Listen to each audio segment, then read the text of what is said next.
Durante más de 20 años he investigado los efectos de lo que muchos llaman la crisis moderna del alma. No se trata de una depresión clínica ni de un colapso emocional puntual, sino de una especie de niebla silenciosa que se extiende sobre millones de personas en todo el mundo, impidiéndoles avanzar, crecer, amar, entregarse, orar, vivir con plenitud. He recorrido conventos silenciosos en Galicia, monasterios abandonados en Cerdeña, archivos ocultos en Viena y criptas selladas del sur de Francia.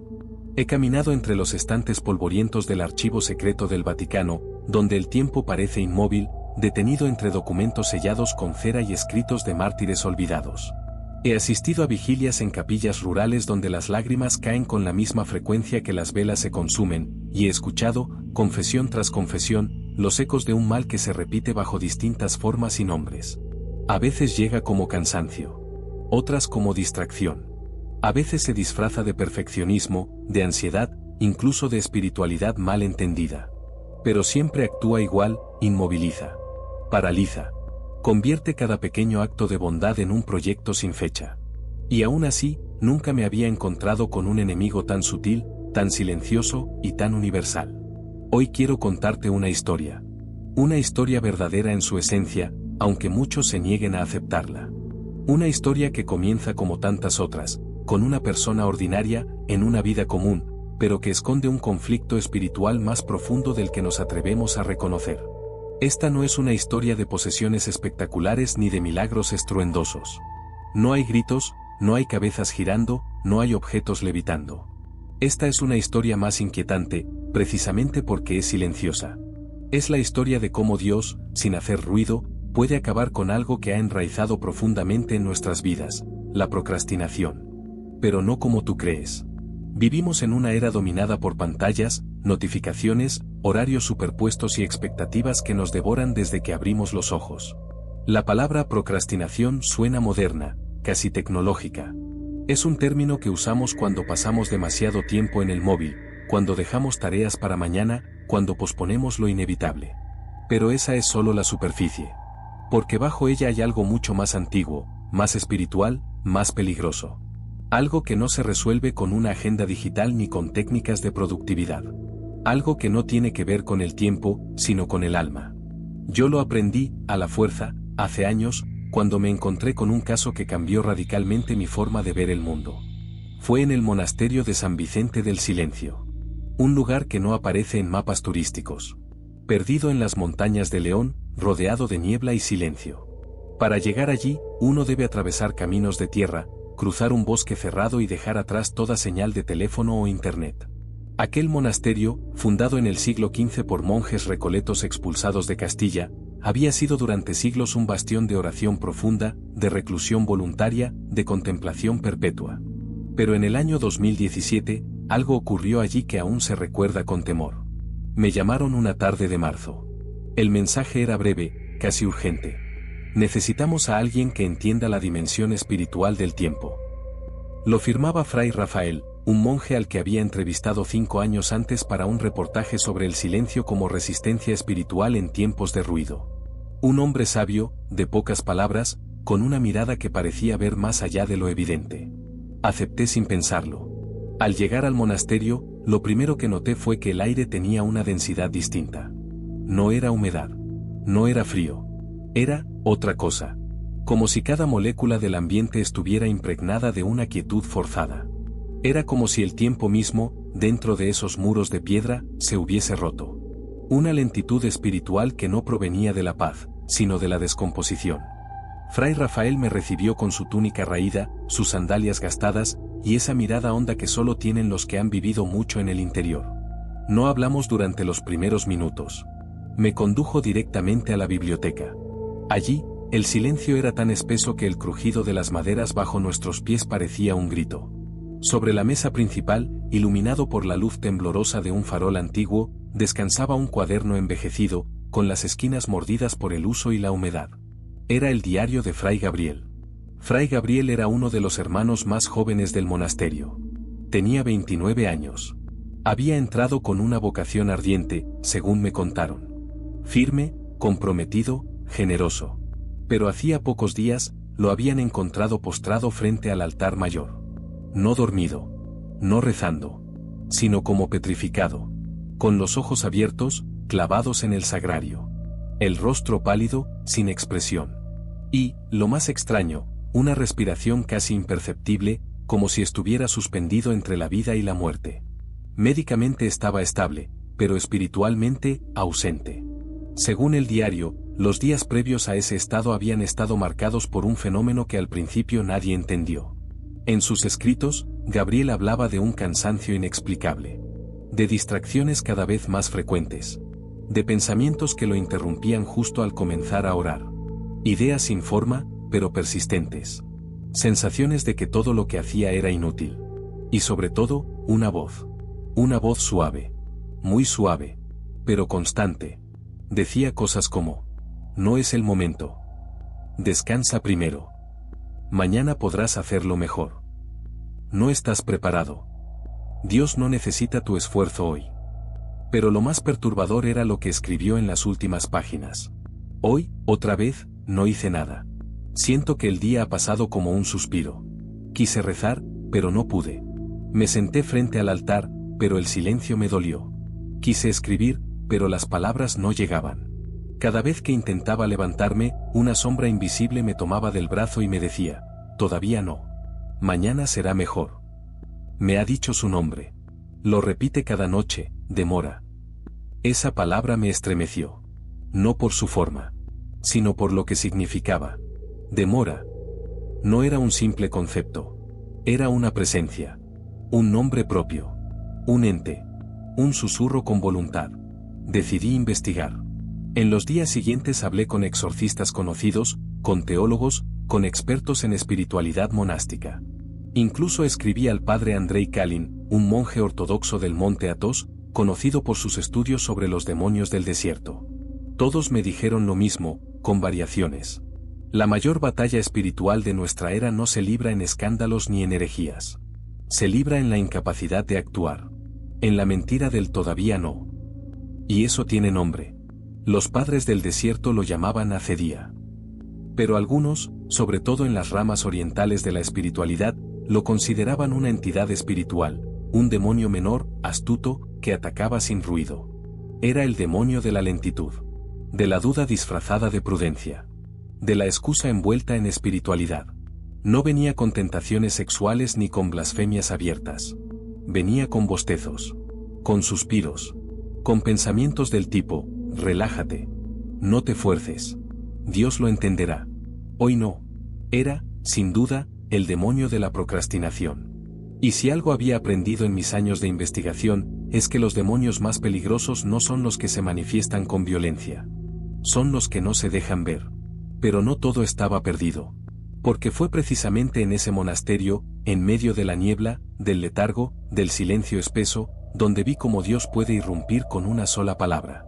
Una anciana que vivía cerca del monasterio, una viuda llamada Clara, subía cada viernes a dejar pequeñas ofrendas: pan, flores secas, estampas. Aquel día, trajo un rosario. Pequeño, de madera, sencillo. Y lo dejó sin decir palabra. Fray Rafael, en un gesto espontáneo, tomó el rosario y lo colocó entre las manos inertes de Fray Gabriel. Durante una hora no ocurrió nada. Los monjes rezaban en silencio. Algunos lloraban. Otros simplemente observaban.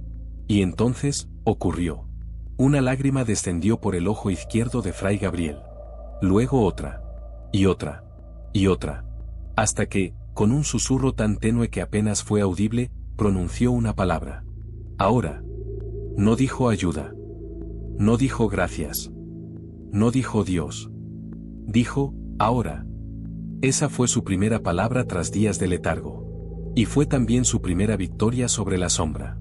Desde aquel día comenzó una lenta, pero firme, recuperación. Cada día decía una palabra más. Cada día hacía una tarea pequeña. Un salmo. Un Padre Nuestro. Encender una vela. Copiar una línea. Hasta que, semanas después, recitó su primera oración completa. Enséñanos a contar bien nuestros días, para que nuestro corazón adquiera sabiduría. Salmo 90, 12. Esa oración fue para mí una epifanía. Un despertar. Comprendí que la verdadera lucha de nuestra era no es contra el ruido exterior. Es contra el susurro interior que nos dice que el presente no es importante, que podemos dejar pasar el día, que lo verdaderamente valioso puede esperar. Pero eso es mentira, porque Dios no actúa en el pasado, tampoco en el futuro. Dios actúa en el ahora. Y es ahí, solo ahí, donde el alma se juega todo. Lo que ocurrió con Fray Gabriel no fue un caso aislado. Lo supe poco tiempo después, cuando decidí viajar a Navarra para entrevistar a un grupo de religiosas carmelitas que habían comenzado a notar un fenómeno similar entre varias de sus novicias, una resistencia casi invisible a cumplir con las tareas más sencillas, una especie de somnolencia espiritual que no respondía a ninguna causa médica ni emocional. Sor Miriam, la priora del convento, me recibió con una mezcla de serenidad y preocupación. Me condujo a la capilla, donde todo parecía normal. Pero al llegar a una pequeña sala contigua, me mostró una libreta de oraciones escrita por una de las novicias, Sor Pilar. Las primeras páginas estaban llenas de oraciones manuscritas, reflexiones sobre los santos, pasajes del Evangelio. Pero a medida que se avanzaba, las frases se volvían más confusas, más espaciadas, hasta que en las últimas hojas solo había una palabra, escrita una y otra vez. Luego rezaré. Luego ayudaré. Luego me confesaré. Luego me entrego. La misma palabra. Página tras página. Como una consigna espiritual impresa por una fuerza invisible. ¿Ve usted?, me dijo Sor Miriam. Esto no es falta de vocación. Esto es otra cosa. Algo que se mete en los hábitos, en la respiración, en el alma. No quita la fe, no destruye la esperanza. Solo adormece. Pero es igual de mortal. Ese día entendí que la procrastinación espiritual es el humo que asfixia el fuego. No apaga la llama de golpe. Solo la ahoga poco a poco. Decidí entonces rastrear este fenómeno fuera del ámbito monástico. Entrevisté a laicos, a matrimonios, a jóvenes estudiantes, a profesionales de éxito. Todos, sin excepción, me hablaron de lo mismo, la sensación de vivir en pausa. De tener la intención, pero no la acción. Una mujer de Salamanca, Beatriz, madre de 3 hijos, me confesó llorando que llevaba años sintiendo que debía volver a la iglesia, confesarse, recuperar su fe. Pero nunca lo hacía. Siempre había una excusa. Primero el colegio, luego la casa, después las vacaciones. Y cuando me doy cuenta, han pasado 6 años, y no he dado un solo paso. Un joven de Sevilla, Daniel, músico, me dijo, sé que tengo que dejar ciertas cosas, sé que no estoy bien con Dios. Pero siempre creo que tendré tiempo. Que todavía no es el momento. Que estoy muy ocupado. Y así pasa otro año. Y fue entonces cuando volví a leer aquella frase del Salmo 95, que de pronto cobró un sentido nuevo y brutal. Si hoy escucháis su voz, no endurezcáis vuestro corazón. No dice mañana. Ni cuando estés listo. Ni cuando se alineen tus emociones. Dice, hoy. Porque la batalla espiritual más decisiva no se libra en un campo lejano. Se libra en el hoy. Y ese es el lugar donde Dios actúa. Donde se revela. Donde transforma. Pero también es el lugar que el enemigo trata de borrar. Hay una cita atribuida a C.S. Lewis que resume todo esto en una línea brillante. En uno de sus ensayos, pone en boca de un demonio imaginario la siguiente estrategia. Convénceles de que el infierno no existe. Si eso no funciona, convénceles de que no hay prisa. Esa segunda táctica es la más eficaz. Porque no necesita convencerte de que el bien no existe. Solo necesita convencerte de que puede esperar. Pero el alma no puede esperar. El bien no se pospone. El amor no se agenda. La conversión no se programa. He llegado a la conclusión de que el gran veneno espiritual de nuestra época no es la rebelión, ni la herejía, ni la violencia. Es la postergación. Y no hablo solo de cosas espirituales. ¿Cuántas veces sabemos que debemos llamar a alguien, y no lo hacemos? ¿Cuántas veces sentimos que debemos perdonar, pero lo dejamos para más adelante? ¿Cuántas veces sentimos que hay que terminar ese libro, empezar esa obra, visitar a ese enfermo, rezar ese rosario, y no lo hacemos? La lista es infinita. Y cada una de esas pequeñas decisiones omitidas construye un muro invisible entre nosotros y la gracia. ¿Y sabes qué es lo más inquietante? Que la mayoría de las veces no sentimos culpa. No sentimos que estamos haciendo algo mal. Porque no estamos pecando activamente. Solo, no hacemos. Solo dejamos pasar el momento. Y el día. Y la semana. Y la vida. Pero Dios no llama a los preparados. Dios llama a los disponibles. No necesita que estés en tu mejor momento. Solo que estés presente. No te pide que seas perfecto. Solo que le abras la puerta ahora. Por eso, cuando el enemigo te susurra espera, Dios te susurra hoy. Cuando el mundo te dice no es el momento, el cielo te grita es ahora. Y ahí, en esa tensión entre dos voces, se juega tu eternidad. Fue entonces cuando me encontré con un documento que cambió por completo mi forma de entender el fenómeno.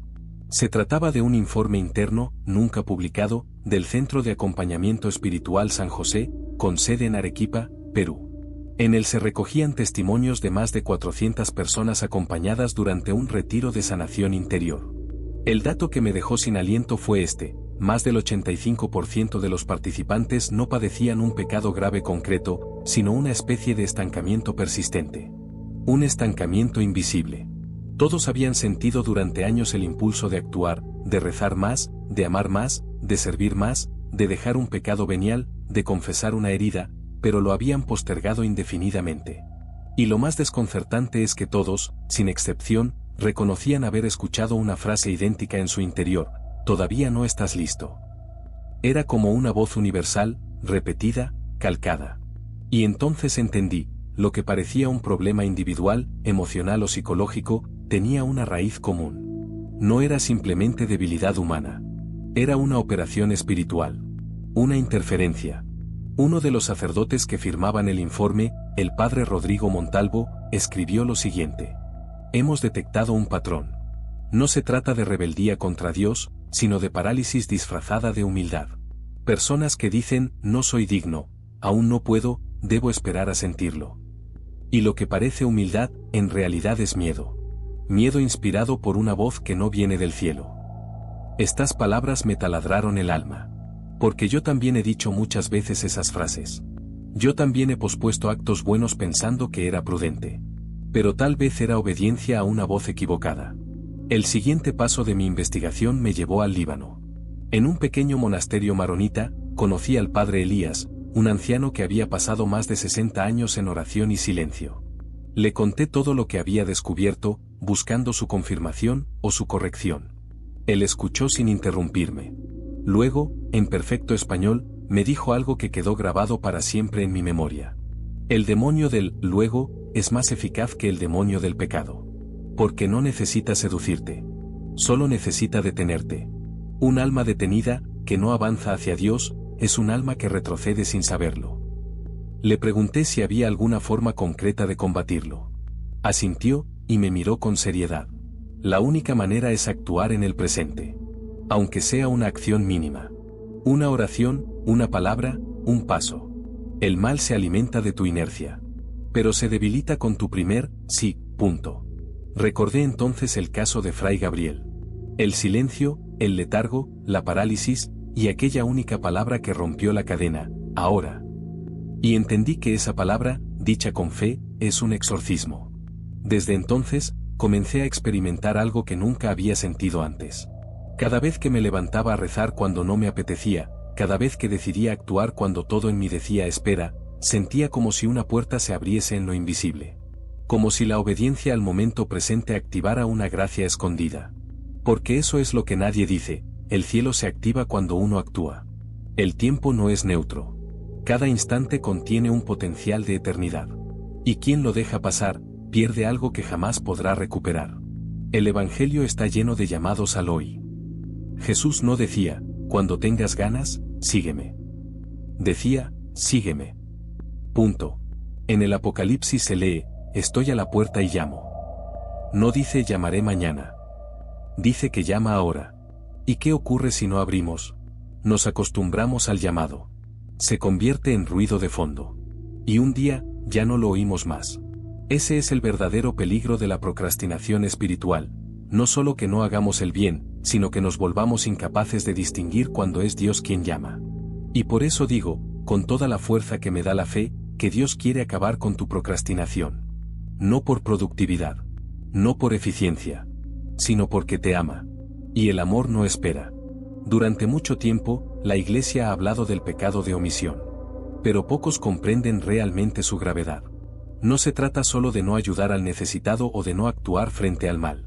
Se trata También, de no responder a las mociones del Espíritu Santo cuando nos susurra con ternura en el silencio. ¿Y qué es la procrastinación sino una forma refinada, y casi siempre invisible, de omisión? Descubrí esto con más claridad una mañana de octubre, en un retiro silencioso dirigido por una comunidad de laicos consagrados en Cataluña.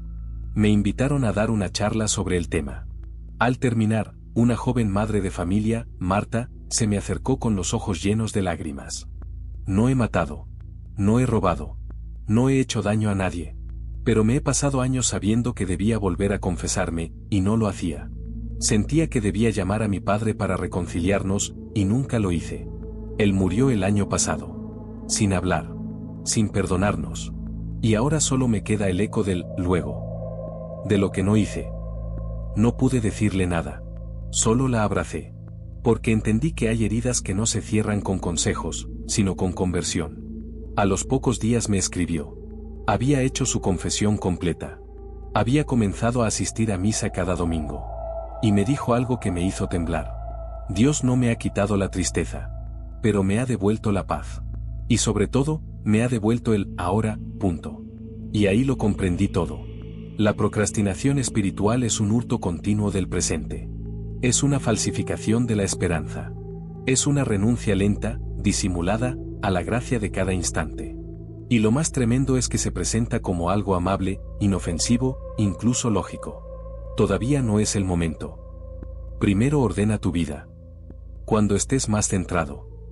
Mentiras. Todas. Dios no necesita que estés centrado. Ni perfecto. Ni en calma. Solo necesita tu apertura. Tú sí. Tu pequeño paso hacia Él. Porque Él hará el resto. Y aquí está el misterio más grande.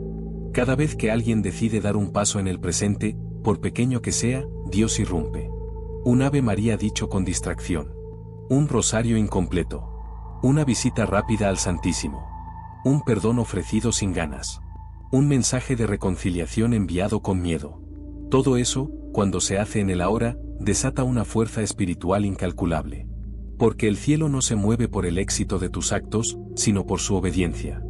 No se trata de hacer grandes cosas. Se trata de hacer lo que debes hacer hoy.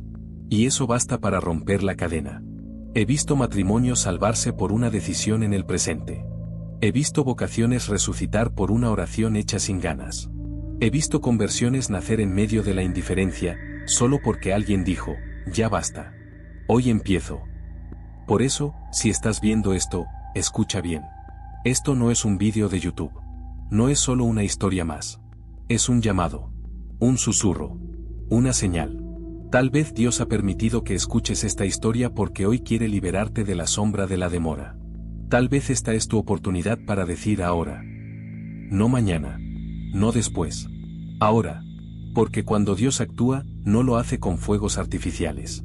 Lo hace en el silencio. En el instante. En el momento exacto en que decides obedecerle en lo pequeño. Ahí comienza todo. Ahí se rompe la maldición de la postergación. Ahí se abre el cielo. Y entonces, una palabra brota del alma, como un nuevo nacimiento. Ahora,